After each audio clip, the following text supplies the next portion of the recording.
Welcome in on this President's Day. I'm Mugo Digwe. At least 12 people are dead after extreme weather hits parts of the country. Kentucky got the worst of it with 11 people killed. Heavy rain and snow caused creeks to overflow and roads to flood. President Donald Trump has now approved a disaster declaration there.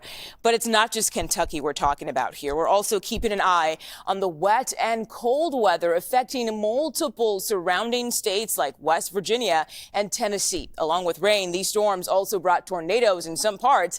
At least 4 touched down in Mississippi just over the weekend, destroying various homes and buildings. We also have word that Arkansas Governor Sarah Huckabee declared a state of emergency as severe weather is expected to hit her state tomorrow. Now, earlier, Kentucky Governor Andy Beshear warned the people of his state of widespread road issues. And what this chart should show you is it's impacted all of Kentucky. All of Kentucky still has standing water in different areas.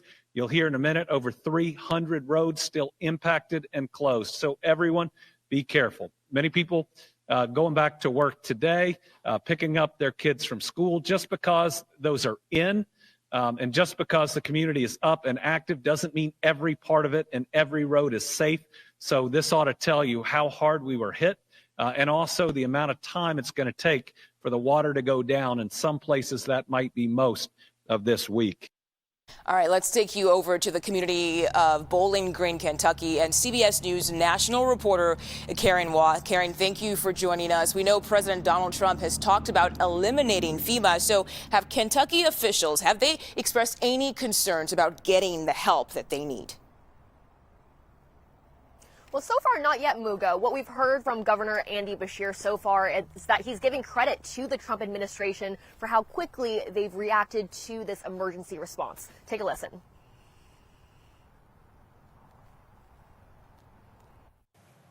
Yeah, I've been outspoken on the need for FEMA. We've been through the worst tornadoes in our lifetime in 2021 that killed 81 Kentuckians. We've been through the worst flooding of our lifetime, worse than what you're seeing right now in 2022. We have suffered loss and we have suffered damage at a scale that I'm not sure a single generation of Kentuckians have ever seen. And FEMA's been there. Does FEMA need to be fixed in many ways? Yes. But their emergency response, how they surge resources in the search and rescue phase is critically important. So as much as the government has been helping here in the state of Kentucky, the state is still unfortunately in this search and rescue mode. We just got word that the flood warning has been extended to tomorrow morning, as not all the rivers in this area have crested or gotten to their highest level just yet. This unfortunately means that death toll is expected to rise. And Karen, I can see the floodwaters behind you right now. So can you walk us through what you're seeing out there in terms of the damage so far?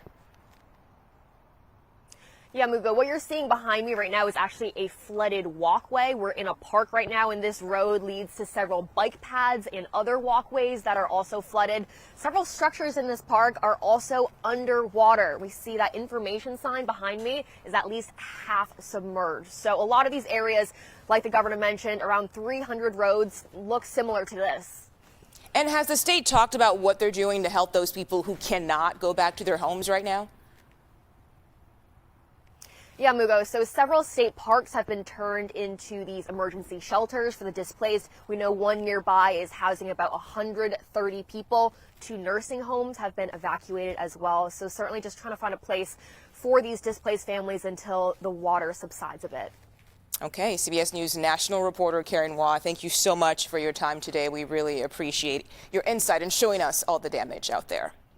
All right, let's bring in meteorologist Jessica Birch to tell us more about this, because we saw Karen's live shot out there. Earlier when we talked to her, she was standing on it. It almost hit her knee. So we're talking about some serious rainfall. Oh, absolutely. I mean, it came fast. Those rain rates were really extreme. And now as we take a look at the next storm coming to those exact same communities, we're concerned about the same issues when it comes to flooding, ice and sleet all throughout those areas. I want to show you what's happening for us as we advance the clock just throughout the next 48 hours. Pulling up the globe so you can see this. as it starts to develop, we're going to watch heavy storms sweep throughout the Central Plains, stretching down into the mid-Atlantic and the Gulf Coast too. This is going to pack its punch into the next 48 hours, and we're watching the storm already develop just lightly. Now, over into the plains we go. I mean, better yet, let's just start off with a recap. The past 48 hours, there were 10 tornado reports in states like Louisiana, stretched over into Mississippi, Alabama, and Georgia. On top of that, we dealt with heavy, severe wind and a lot of hail too. Flash flooding is another concern for us as we head into this week's setup as we advance the clock on this all the way into our Tuesday morning and Tuesday afternoon forecast. It starts with snow off close to Kansas and Missouri. It starts to strengthen as it passes the Mississippi. And here we go all the way into our Wednesday morning forecast as many people are trying to just get to work and to school halfway throughout this week. We're also dealing with severe weather once again, which reminds them so much of what it looked like just this past weekend. That will bring snow all the way up into Virginia and rain all the way down into the panhandle of Florida. And as we take a look at those rainfall totals, we could get anywhere up to around 3 inches in cities like Lake Charles, all the way down into Louisiana. And then we stretch over into the east. Well, as that storm starts to move off to the east, it decays just a little bit, so those impressive numbers start to dwindle. But here's the other thing to mention too: snow all throughout the Great Plains. I mean, we're talking anywhere up to around 14 inches. And as we move off into the east and just a little bit more to the north, the next big concern has to do with lake effect snow up to cities close to Buffalo and all the way over into Erie. So we'll keep a close eye on those warnings and advisories as they're issued by the National Weather Service. For now, I'm going to send it over to you. All right, Jessica, thank you. The Trump administration stands squarely at the center of two major negotiations. First, we're talking about ending the war between Israel and Hamas and ending the war between Ukraine and Russia. The rush to stop the fighting sparked some pushback from some U.S. allies. They feel Trump has iced them out of any peace plans. Now, just moments ago, Secretary of State Marco Rubio sat down with the Saudi Arabian Crown Prince to figure out a starting point for a deal between Presidents Putin and Zelenskyy. Those meetings are expected to continue tomorrow. The State Department says Rubio will be joined by National Security Advisor Mike Waltz and Special Envoy Steve Witkoff. Notably not at the table this week is Ukraine. Speaking to reporters this morning, Ukrainian President Volodymyr Zelenskyy said, quote, "Ukraine will not take part and did not know anything about it." Zelenskyy held his own meeting with leaders of United Arab Emirates today instead. Today also marks 500 days since the start of the war between Israel and Hamas. Hamas launched its attack on Israel on October 7th of 2023, and that resulted in about 1,200 deaths and 251 people who were taken hostage. In those 500 days, more than 48,000 people have been killed in Gaza. So let's bring in CBS News White House reporter Willie James Enman from West Palm Beach, Florida. Willie, thank you for joining us again at this hour. What's the latest on Trump's role in this Gaza ceasefire deal?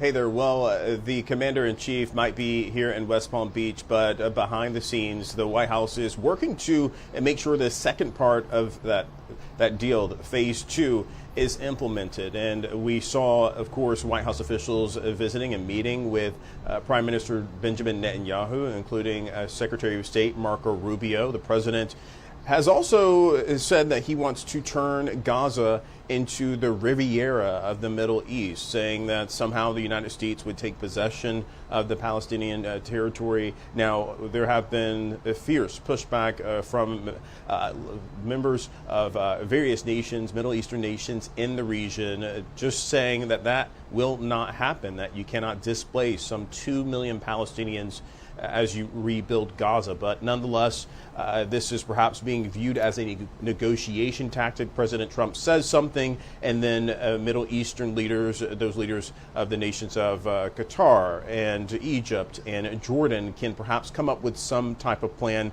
to offer some solution, some long-term solution for a Palestinian state or for the safety of the Palestinians. But nonetheless, the president is saying this. Prime Minister Netanyahu seemingly on board with this message as well. But one key thing here is that the Prime Minister and the President, they sound the same when they talk about the deal with Hamas, that all hell will break loose, to kind of sum up the quotes that we're hearing coming from both men, if Hamas doesn't hold up its end of the deal and turn over those Israeli hostages. Although we, of course, did see a few hostages come from Hamas this past weekend. And one of those hostages included, former hostages, I should say, included a dual Israel and American citizen, Mugo. Okay, Willie, I want to switch gears here, talking about the Trump administration. They want to remove the person who leads the Office of Special Counsel, and that's the agency that protects whistleblowers. That case is now in the hand of the Supreme Court. So what does Trump want here, and why is he even fighting for this? Yeah, that's right. This individual by the name of Hampton Dillinger is pushing back and fighting at the court level to essentially stop his firing. Now, we did see a lower court ruling that was essentially on his side of things. The president looking to exert his executive power so he can be able to fire Mr. Dillinger. Part of the reason Dillinger is pushing back is he says he's arguing that he can only be fired for problems with his job performance, and that in the notification and the letter that he received terminating his employment, that was not mentioned. That wasn't the case. So we anticipate perhaps some type of response from the Supreme Court acknowledging this case. It's a holiday today, so perhaps the earliest the Supreme Court could potentially weigh in on this is tomorrow on Tuesday. And I'll also mention as well, Mugo, the president's agenda, the president's executive authority, everything from relating to immigration, relating to firing of government employees, like in this case, really has just been tied up in legal limbo. And Democrats really haven't been able to fight this at the congressional level. They don't control the House or the Senate. And this is one of those ways where individuals, including politicians, are pushing back, including attorneys general from several states, pushing back on the president's not only just his immigration plan, but also Elon Musk and DOGE and how much access and information they have in terms of getting access to Americans' personal information through different government agencies. That's tied up in the courts as well. And Willie, I want to stay on the topic of firings here because we know that we also have our eye on the firing of federal employees. The White House told agencies to give their final reports on the number of workers fired by tomorrow. So can you give us some insight here into just how extensive all of this is? Yeah, it's really wide-ranging. You have multiple government agencies affected by this, the CDC, you have the Forestry Service, you have the Department of Education, thousands of probationary employees, and those are those employees that are have been on the job for about a year or two, where their employment is up for debate, so to speak. That's probably not the best way to describe it, but probationary meaning you're on probation, that you can be let go for some type of reason. And in this case, the Trump administration seemingly letting go of thousands of these government employees as a cost-saving method, as a way to save the government money. We know that DOGE, the Department of Government and Efficiency, that task force led by billionaire Elon Musk, really has had their hand in this, going into different government agencies. And sometimes there have been some reversals. In fact, the agency that oversees the protection and of the nuclear weapons and nuclear waste, there was a backtracking of sorts where reportedly more than 300 employees were fired, and then there was a notice that went out that said, wait, we're only going to let go of about 30 or so employees. We want everybody else to come back, perhaps an about face for all of these cost-cutting measures. And Elon Musk mentioned this, apparently seemingly talking about mistakes being made, and they're going to work to correct those mistakes pretty quickly. Unclear about whether they're admitting this was a mistake, but clearly is one of those actions and those reasons why Democrats say you cannot have just across-the-board cuts and cut certain individuals from their employment, because those roles are simply too important for the function of government or for the protection of certain types of things, in this case, nuclear weapons and nuclear waste. All right, Willie, one more question for you before you go. We know the White House says the administration has a plan to tackle the price of eggs. We've been talking about this for a very long time now. It starts with addressing the bird flu. National Economic Council Director Kevin Hassett had this to say to Margaret Brennan on Face the Nation. Let's listen to that. What we need to do is have better ways with biosecurity and medication and so on to make sure that the perimeter doesn't have to kill the chickens. We have a better, smarter perimeter. And so having a smart perimeter is what we're working on, and we're finalizing the ideas about how to do that with the best scientists in government. So, Willie, nearly 25% of the personnel involved in solving the bird flu outbreak has been fired by the Trump administration. So the big question here is, are Trump's efforts to reshape the government affecting his ability to bring down prices and reduce the spread of the bird flu?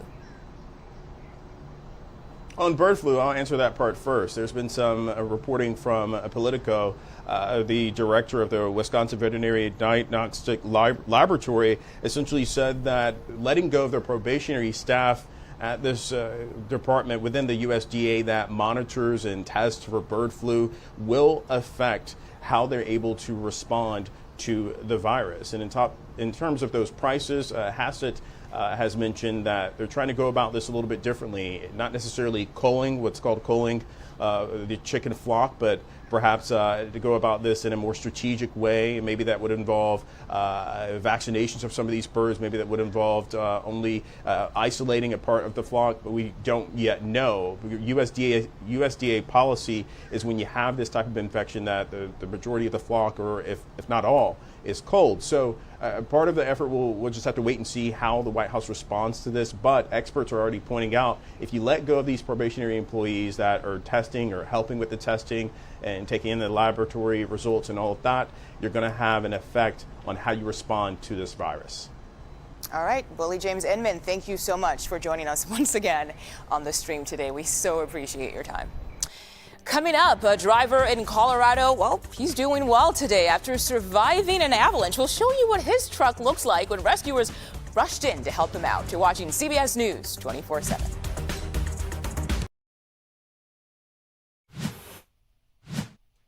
Welcome back. Right now, investigators in Wyoming, they are sharing new pictures of the damage from a horrific fiery crash inside a highway tunnel that left 3 people dead and 5 others injured. 26 cars, including several trucks, were involved in the pileup Friday along Interstate 80. This all happened near the small town of Green River, Wyoming, about 4 hours west of Cheyenne. 8 vehicles were completely burnt out in the pileup. Reaching the wreckage has been incredibly challenging, and these new pictures from the scene show exactly why. Investigators say the flames were so hot it caused the concrete lining to crumble inside the tunnel, and tires even exploded. Still trying to figure out right now, authorities say they're trying to figure out what caused the pileup in the first place. Let's switch gears now to Colorado, where a man says he was driving on a mountain pass when suddenly he saw something white out of the corner of his eye. And that's when an avalanche, guys, swept his pickup truck off the road and tossed it into a ravine like a toy car. You're looking at that truck there. This happened on Friday in Loveland Pass, west of Denver. That man was trapped and struggling to free himself when this happened. I took a few gulps of snow so I could breathe, and on start moving and kicking, I realized that the snow was coming down again to my face. I'm upside down. A few people were kind enough to came down and throw me a rope, and they pulled me out of the cold. I don't know their names, but I will never forget their help. Those few people, complete strangers that came to his rescue, and luckily he made it out with barely a scratch.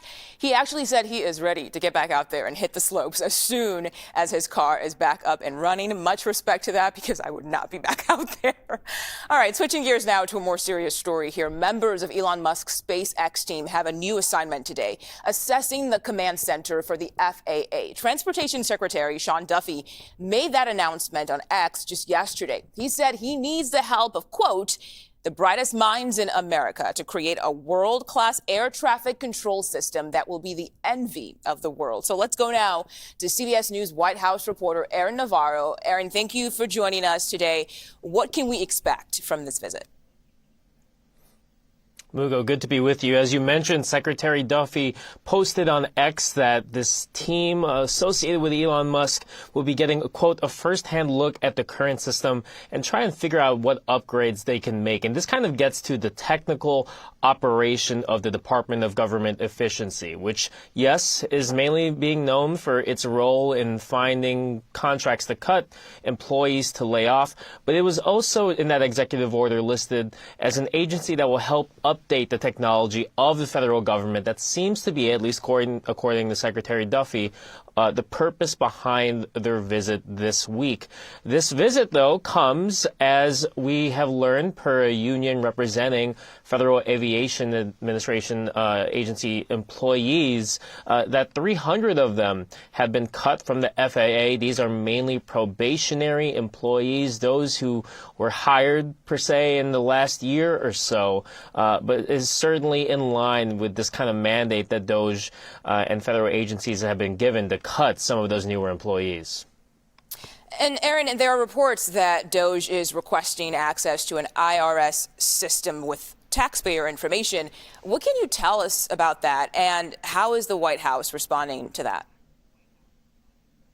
Yeah, there are reports that a DOGE official is trying to access what's called the Integrated Data Retrieval System. This has information on taxpayers' private information on their tax returns, some of their transactions, and it's usually a very highly secure, guarded system. The IRS commissioner themselves doesn't necessarily have access to this system, in part because they don't want employees to change anything when it comes to investigations, audits, potential tax return adjustments. And we have seen a White House official post as news of this started to break last night. Quote, "The hysteria surrounding DOGE's access to data is akin to a patient crying foul when the doctor asks for their medical history. You can't fix a problem if you don't know what it is," as they are kind of saying this is part of DOGE's mission to kind of get a full scope of the government and its agencies. Watchdogs, however, have already voiced concerns that it is a lot of access to private information for taxpayers and are expecting this to be litigated in court. Okay, Aaron, let's talk about layoffs here. Do we know what agencies made cuts over the weekend, and just how big of a scope could these layoffs be? So probationary employees, those newer hires, is the focus going into this week. And according to government data from May of 2024, there are about 200,000 of these types of federal employees. We're starting to track and find where these layoffs are happening at these agencies. We know at least 10,000 of them have occurred. Over the weekend, a lot of health-related agencies saw cuts, and we also saw cuts at the Department of Homeland Security. Agencies related to the border in DHS were not impacted, but we know that there were cuts at FEMA, at the Cybersecurity and Infrastructure Security Agency, and we are also expecting more to come at the Department of Education. That is the department that Trump has really talked about wanting to gut entirely. We know about at least 60 probationary employees or were laid off at the Department of Education. We are expecting more before that Tuesday deadline tomorrow. 60 already. Wow. Aaron Navarro, CBS News White House reporter, thank you so much for all that information. We appreciate your time today. Federal employees who are in charge of nuclear weapons got the pink slip last week. It's all part of the Trump administration's massive wave of layoffs. I'm talking about workers at the National Nuclear Security Administration. We should note, though, some of those workers are now being asked to come back to work. So here's some of what the administration is tasked with doing. They maintain the U.S. nuclear weapons stockpile. They reduce global danger from weapons of mass destruction. And they also work hand in hand with the U.S. Navy. And they respond to nuclear emergencies in the United States and abroad. Here now from the Nuclear Threat Initiative is Scott Roker. And Scott, thank you so much for being with us today. Can you talk more about what this agency oversees and some of its responsibilities? Yeah, thank you so much for having me today. As you mentioned, the primary mission of the NNSA is to maintain our nuclear weapons. But this has actually gotten more complicated in recent years with an effort to modernize them, which is a huge task, to say the least. But perhaps less well known is the international engagement that they do to prevent nuclear terrorism, to also stop new countries from getting nuclear weapons. There's approximately 200, federal employees that have these duties, working in essentially every country in the globe to eliminate weapons-usable nuclear material, to secure the material that remains, and also to protect that highly radioactive sources that could be used in a dirty bomb, again, located in pretty much every country around the globe. Wow. They do quite a lot. Scott, we know that some of the workers at the agency were fired and then they were asked to come back. So can you talk about what happened here? And have you had any contact with some of those people affected by the layoffs? Yes, I have. And, I know some of these people were actually working abroad when they were notified that they were fired. They were out doing, the agency's business around the globe. And let me tell you who these people are. They're highly educated with advanced degrees. They're passionate about what they do. They love their jobs. They're incredibly hardworking. They'll oftentimes, miss weekends or holidays with families and friends because they want to make our country safe. So these are really important jobs that are in direct service of our national security.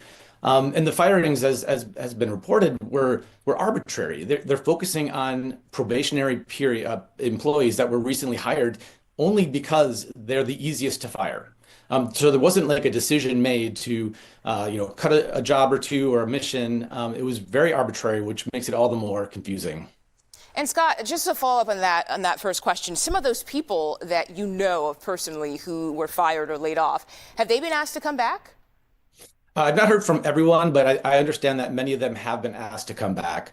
Whether they accept, it'll be interesting to see because certainly there's been trust lost. Of course. Of course. And one more question for you here. What are the potential ramifications of this massive layoffs at an agency like the Nuclear Security Administration? Can you talk about the gravity of all this?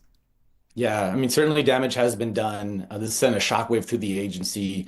And if they were to continue, we would really be ceding our global leadership to prevent a nuclear catastrophe, something that we're uniquely positioned to do because we have these highly capable federal employees, because we have the national laboratory system across the United States. We've got labs in Tennessee, New Mexico, Washington State. So there would be a significant vacuum that was left if the U.S. Sort of cedes its leadership in this area, and it could make it more likely that a terrorist could obtain a nuclear weapon. Our nuclear weapons would also be less reliable, which would be certainly a concern domestically, but also for those countries that we've committed to protect. And this is all happening at a time when we need these jobs more than ever because of the modernization of the weapons program, because we're expecting to see more nuclear energy in dozens of new countries to help combat climate change. So at the very moment where we need these jobs all the more, firing would certainly be taking us in the wrong direction. Scott Roker, thank you so much for putting all of this into perspective for us. We appreciate your time today. Thanks for having me. The Trump administration is asking the Supreme Court to fire the head of the country's whistleblower agency, where the case stands right now when we come back. You're watching CBS News 24/7.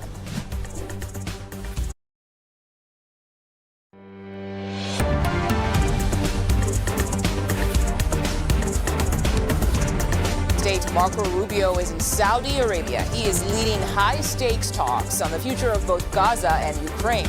Earlier today, he sat down with the Saudi Crown Prince. Tomorrow, he'll start discussions with top Russian officials on the conflict in Ukraine. So let's bring in Dr. John Altman. He is the director of the Middle East program at the Center for Strategic and International Studies. Thank you for joining us today. First off, we know Rubio says Ukraine will have to be involved in talks, but Zelenskyy says he didn't even know these talks were happening. So at what point do they get involved and get invited to the table? Well, what the Trump administration has said is involved means we've been talking to the Ukrainians. We'll continue to talk to the Ukrainians. The Ukrainians are terrified that compromises are going to be made, deals will be made. They won't be in the room. They want to be in the room. This is something that we've seen a lot. We've seen it with the Iran nuclear deal.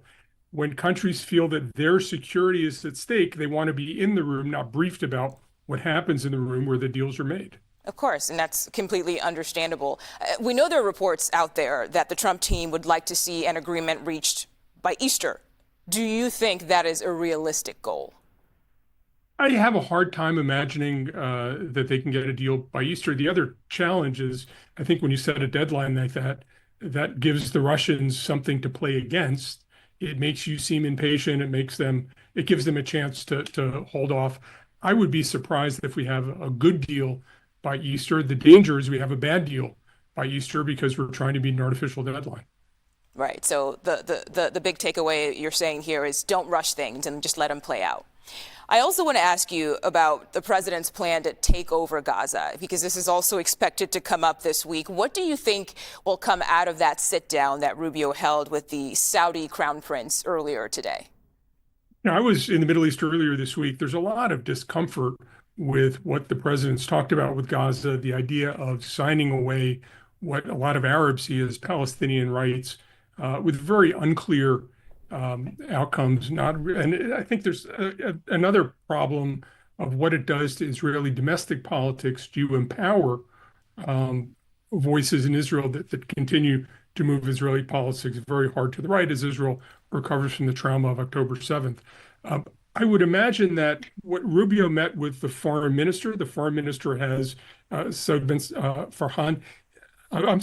Farhan. He has been the leading Saudi voice criticizing the Trump plan. I think the big question that the Trump administration has is, will the crown prince actually stand by that sort of dismissiveness, or is there a quiet conversation going on where the crown prince said our relationship with the Trump administration with the United States is bigger than that, and that's something we'll be willing to give a lot of leeway on. That's something a lot of people in the Arab world are increasingly concerned about. And we just got new reaction from Senator Richard Blumenthal on sanctions for Iran. Let's listen into that, and then we'll get back to you for reaction on the other side. Pressure works. The Prime Minister emphasized to us how important strengthening and enforcing the sanctions are to deterring and weakening Iran. The United States can send a message to Iran. The president said that if there wasn't a release of hostages, there would be hell to pay. Now, Iran ought to be the one to pay hell. So, John, your reaction to what we just heard there? It feels to me all the signs are that the Iranian government is in very tough economic straits, political straits. They had electricity cuts because they can't power their generators. The president of Iran is looking for some sort of deal. It's not clear he actually has decision-making power. It's not clear that the people who do the things that bother us in Iran are willing to talk. They have seemed interested in exploring it. I think from a Trump administration perspective, now is the time for patience. There is an openness to a negotiation, but the negotiation in the Trump administration view will be on American terms, not on Iranian terms. And I agree here, patience also is going to pay off for the American side. Okay. Dr. John Alterman, thank you so much for joining us today. We appreciate your time. Detroit water main break is forcing some people out of their homes. We'll show you what things look like right now. That's coming up here on CBS News 24/7.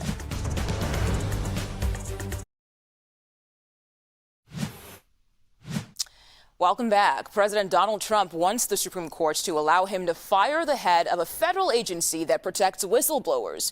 Trump tried to fire the leader of the Office of Special Counsel, Hampton Dellinger. Dellinger argued Trump does not have the power to do so, and a judge temporarily blocked that move. So now Trump wants the Supreme Court to back him. CBS News Justice Department reporter Jake Rosen joins us at this hour. Jake, thank you for joining us again. What is the Office of Special Counsel? Can you walk us through what they do and what will happen if Trump gets his way here? Yeah, this Office of Special Counsel is not related to any kind of investigations, but what they do is career independent agency attorneys protect whistleblowers, they enforce the Hatch Act, and they make sure that the firings that the Trump administration is trying to do right now are done legally and only after employees have had representation and are not just fired en masse. What Trump wants to do in this instance is remove, because he believes this person cannot be loyal to him or work on behalf of the administration, remove him from a post that was approved by Congress after President Biden nominated him 2 years ago, and put in someone else. Now, obviously, this is a big expansion of presidential power, executive power, and Trump has already removed other people from their independent jobs as well. So this case, if the Supreme Court does either take the case up or side with him in some way, would open him up to not just firing employees of the federal government themselves, but of these independent agencies that work alongside the government, like this group, which is basically just a watchdog group across all of the government. And Jake, we are also watching a hearing today in a case challenging the authority of Elon Musk and his Department of Efficiency. What do we know so far about that? Yeah, that hearing wrapped about an hour ago. Judge Tanya Chutkin, who got the ire of a lot of Trump supporters after she took up and was handed the case investigating Donald Trump after his handling of January 6th and the 2020 election aftermath. She heard a case today presented by a bunch of states, including New Mexico, who's the principal state suing in this case against Elon Musk and DOGE.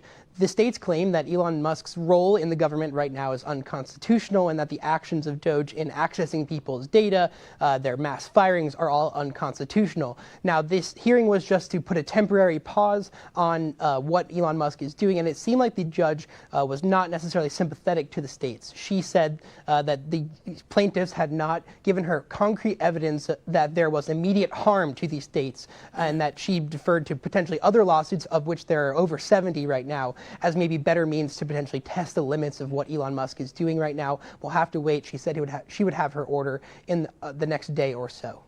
Okay. And Jake, I also want to talk about what's happening in New York City, because we know federal prosecutors, they went ahead and they dropped those charges against New York City Mayor Eric Adams, and that has clearly led to walkouts and resignations in response.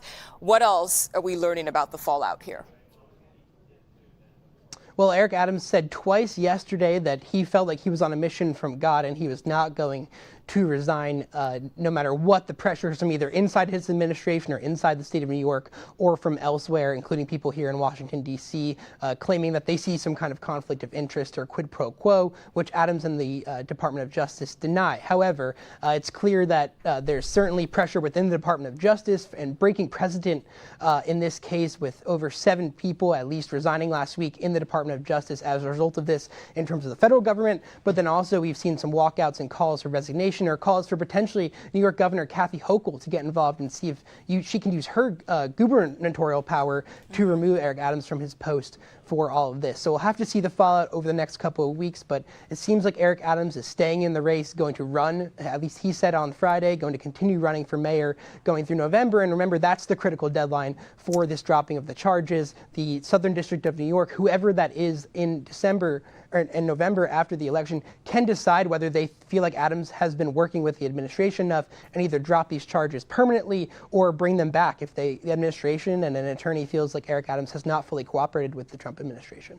And we'll see what happens come November. CBS News Department of Justice reporter Jake Rosen, thank you again for joining us today. Up next, a heartwarming story about a dog named Trooper. We'll tell you how he's doing after he was abandoned during Hurricane Milton. You're watching CBS News 24/7. And we have an update on Trump's mass deportation plan. CBS News has learned more than 150 migrant detainees are being held at the Guantanamo Bay U.S. Naval Base. All of those detainees are men. At least a dozen flights have been sent to Guantanamo Bay since the Trump administration converted the base to an immigration detention center. CBS News previously reported some of the migrants being held there have histories of criminal behavior or alleged gang connections. They are also nonviolent and low-risk detainees at that center. Okay, our monitors now take us to a hospital in Rome where Pope Francis is battling a respiratory infection right now. The Vatican says it's not clear how long he will stay in the hospital, calling the infection complex. CBS News' John Paul Gonzo has more on the new concerns over the Pope's health. Pope Francis is spending his 4th day in a hospital in Rome as he battles bronchitis, with his illness now described as complex. Certainly wish for him to get better very quickly. You know, he is our father and our shepherd, and so we want his continued health. Tests have revealed the 88-year-old is sick with a polymicrobial infection of the respiratory tract, requiring a change in his treatment and a longer hospitalisation. The Vatican says he is in good spirits and was able to eat breakfast and read newspapers Monday morning. The Pontiff's last public appearance was on Friday. Pope Francis, who had part of his lung removed as a teenager, suffered a bout of bronchitis in 2023. Back then, he was released from the hospital after 3 days. No worries, but I hope that he's getting really good care, and we'll be back soon. The Pope's schedule has now been cleared, with his weekly audience on Wednesday cancelled. He remains in a stable condition. John Paul Gonzo, CBS News, London. Hundreds of people in southwest Detroit are starting their week wading through floodwaters after a water main broke overnight. Residents were forced to evacuate their homes, and they described the icy water as several feet deep.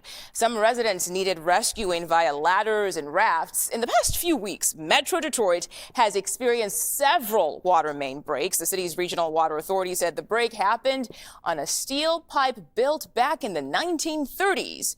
By the way, right now it is 18 degrees in Detroit. That is very cold. Jessica, all over the country, they're dealing with some type of weather. Well, I mean, all the way over into North Dakota, there feels like temperature today is down to 44 degrees below average.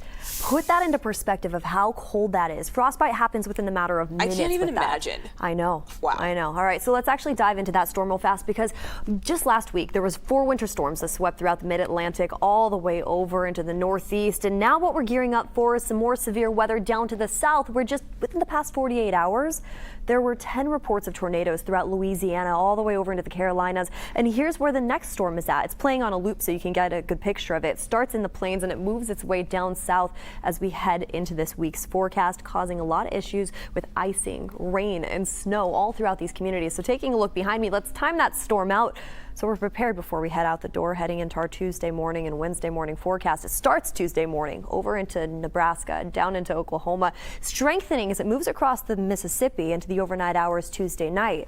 Severe weather is expected widespread throughout the exact same states that just dealt with it over the weekend as we head into Wednesday. And so we keep a close eye on that and what the National Weather Service has when it comes to issuing advisories. So in total, we could see an additional 3 inches down into Louisiana.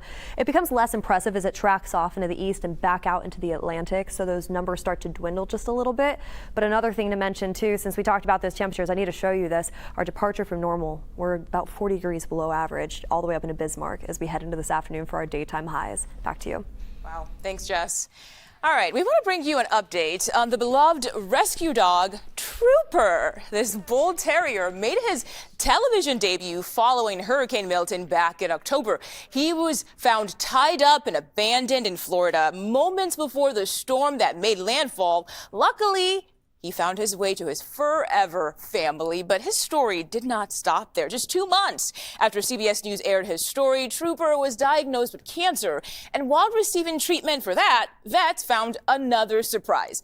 That bag right there, it shows the 2 pounds of rubber and metal Trooper ingested while being chained in Florida. My goodness. It took more than 4 hours for doctors to remove that garbage from his stomach. Trooper's dad became emotional, as you can imagine, when talking to cameras about that surgery. Take a listen. We have a very special bond, me and him. He's my best friend.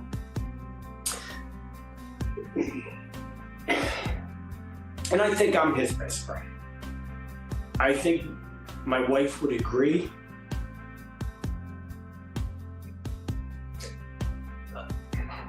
That I would rather give my life than she would give her life to save his life. Trooper's family says they plan on bringing charges against the person responsible for the alleged abuse he faced. Until then, Trooper is living a dog's life with his new family. CBS News, of course, wishes Trooper all the best in his healing journey. What a wonderful story. Trooper is very clearly a trooper. And you never want to say good thing someone got cancer or something got cancer, but at least they found all of that garbage in his belly and took it out. My goodness, what a great story. Good luck, Trooper. That's it for us at CBS News 24/7. Have a great day, everybody.